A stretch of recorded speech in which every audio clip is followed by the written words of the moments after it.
En todos los evangelios encontramos un episodio en que una mujer unge a Jesús. La cuestión sobre la relación que hay entre todos estos pasajes es bastante compleja. ¿Estamos frente a 4 episodios distintos que tienen cierta semejanza entre sí o se trata de un solo evento relatado con distintos matices? Veamos juntos de qué forma podemos aclarar esta incógnita. No te alejes.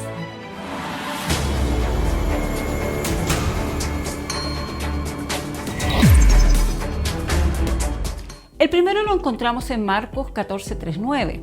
Allí se nos dice que en Betania la mujer derramó sobre la cabeza de Jesús un frasco de alabastro de perfume muy costoso de nardo puro. Esto provocó una gran indignación entre algunos que pensaban que el frasco se podría haber vendido para luego dar el dinero a los pobres. Pero Jesús defendió a la mujer diciendo: ella ha hecho lo que ha podido, se ha anticipado a ungir mi cuerpo para la sepultura. El segundo relato lo encontramos en Lucas capítulo 7. Parece ser que ese suceso tiene lugar en Galilea, en casa de un fariseo, y al principio del ministerio de Jesús. Se nos dice que el nombre del dueño de la casa era Simón, pero no se le llama el leproso como ocurre en Marcos 14:3. De todos modos, Simón era un nombre muy común, así que estos dos personajes no tienen por qué ser la misma persona. La mujer de este episodio se le describe como una mujer pecadora. En primer lugar, regó los pies de Jesús con sus lágrimas, luego los secó con sus cabellos, se los besó y al final se los ungió con el perfume. La consecuencia fue que el fariseo llegó a la conclusión de que aquel hombre no podía ser un profeta, lo que dio pie a Jesús para hablar del gran amor que aquella mujer había demostrado.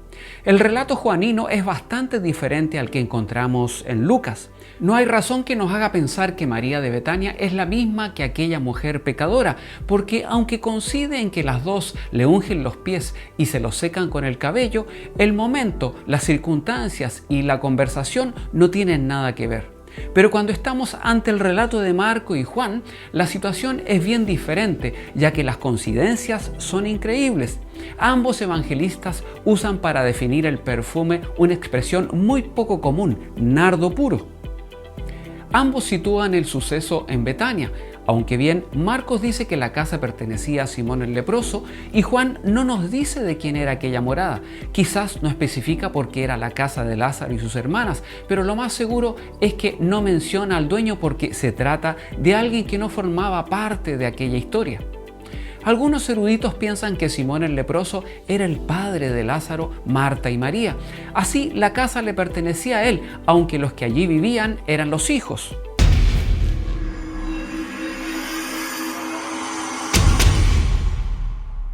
Las reacciones de los presentes también son muy parecidas. Tanto en Marcos como en Juan, se sugiere que el perfume se debía haber vendido en 300 denarios, aunque en Marcos dice más de 300 denarios, y poder dado ese dinero a los pobres. En ambos relatos, la respuesta de Jesús incluye la frase «déjala» y una referencia a su propia sepultura.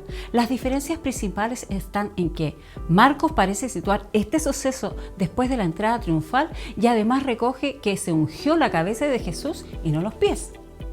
Ungir los pies de alguien era algo muy poco común, por no decir nada común. En ninguno de los incidentes se explica por qué se realiza este tipo de unción, pero parece indicar que la mujer lo usa como un signo de humillación hacia Jesús.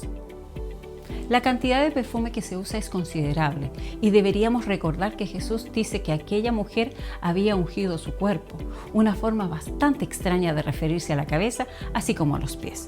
Algunos teólogos tienen razón cuando dicen: es razonable suponer que lo que ocurrió fue tan completo como para dar pie a los dos relatos.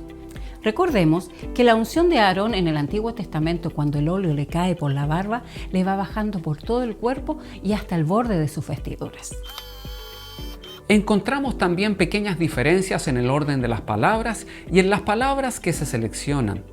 Además, las palabras que Marcos usa para decir que la mujer ha hecho una buena obra por Jesús y que a los pobres siempre los tendrán, no aparecen en Juan. Marcos no nos dice el nombre de la mujer, mientras Juan nos dice que se trata de María. Otras dos informaciones que aparecen en Marcos, pero no aparecen en Juan, es que el perfume está dentro de un frasco de alabastro y que la mujer lo rompió para derramar el perfume sobre Jesús y que Jesús dijo: donde quiera que el evangelio se predique en el mundo entero, también se hablará de lo que esta mujer ha hecho en su memoria.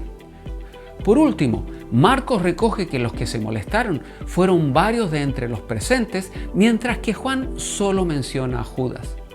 En algunos puntos el relato de Juan se parece más al de Mateo que al de Marcos. Así Mateo recoge que los que se molestaron fueron los discípulos. Juan concreta más y menciona a Judas y omite las palabras de Jesús sobre la posibilidad de hacer el bien a los pobres. Lo más normal, pues, es concluir que Mateo, Marcos y Juan se refieren al mismo suceso y que el relato de Lucas recoge una unción diferente.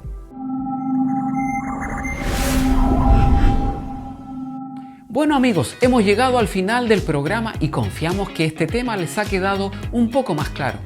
No siempre lo que los eruditos logran dilucidar de las Escrituras lo podemos tomar como definitivo, ya que normalmente encontramos más enfoques sobre el mismo tema y, como se ha dicho en alguna oportunidad, en la abundancia del conocimiento encontramos más respuestas. Cuídense mucho y un abrazo. Hasta la próxima. Chao.